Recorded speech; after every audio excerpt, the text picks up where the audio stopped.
আসসালামু আলাইকুম। আজকে নিয়ে এলাম চিকেন কারি, ঐতিহ্যবাহী। দেখতে অনেক সুন্দর, খেতে অনেক সুন্দর।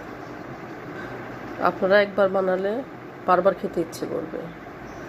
এটা আজকে আপনাদের জন্য নিয়ে এলাম চিকেন কারি। চলুন, বেশি কথা নয়, এবার আমরা চলে যাব মূল ভিডিওতে। প্রথমে নিয়ে নিলাম আমি 1 কিলো ব্রয়লার মুরগি, এটা রেগুলার সাইজ করা। এরপরে দিয়ে দিলাম পরিমাণ মতো লবণ। এরপরে দিয়ে দিলাম হাফ টেবিল চামচ হলুদ গুঁড়া, জিরা গুঁড়া, ধনিয়া গুঁড়া, দিয়ে দেব টক দই 2 টেবিল চামচ, এবং সবগুলো উপকরণ আমি কী করবো একসাথে মাখিয়ে নেব। এরপরে দিয়ে দিলাম সরিষার তেল, ভালো করে মেশাবো।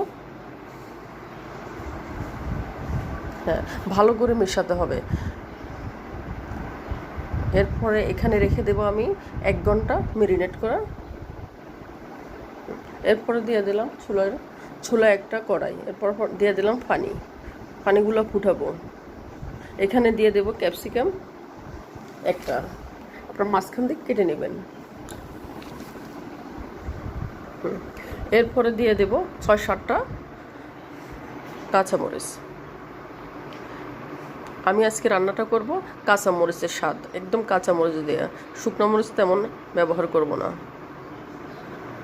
আপনারা দেখতে থাকুন। এরপর দিয়ে দিলাম কাঠবাদাম 6-7টা। এগুলো ফুটাবো, সিদ্ধ করে নেব। এগুলো সিদ্ধ হবে, বেশিক্ষণ সময় লাগবে না। এই যে আমার প্রায় সিদ্ধ হয়ে গেছে, আপনারা এভাবে সিদ্ধ করে নেবেন। এখন আমি নামিয়ে নেব, সবটা নামিয়ে নেব।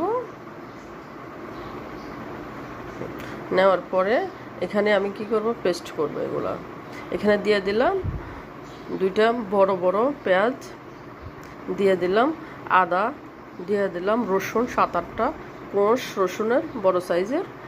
তারপর দিয়ে দিব ক্যাপসিকাম 2টা, দিয়ে দিব কাঁচামরিচ 6-7টা, যেগুলো সিদ্ধ করা হয়েছে এখন, ওইগুলো পেস্ট বানানো হবে। এরপরে দিয়ে দিলাম কাঠবাদামের চামড়াগুলো আমরা ফেলে নিলাম। এরপর দিয়ে দিলাম সামান্য পরিমাণ পানি। পেস্ট করব, পেস্ট কিছুক্ষণের মধ্যে হয়ে যাবে। এই যে হয়ে গেল,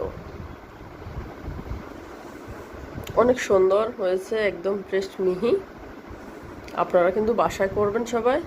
এরপর কড়াইয়ের ভিতরে দিয়ে দিলাম সরিষার তেল। আজকের রান্না পুরোপুরি হবে সরিষার তেলে। এটা কিন্তু খেতে ভালো হয়।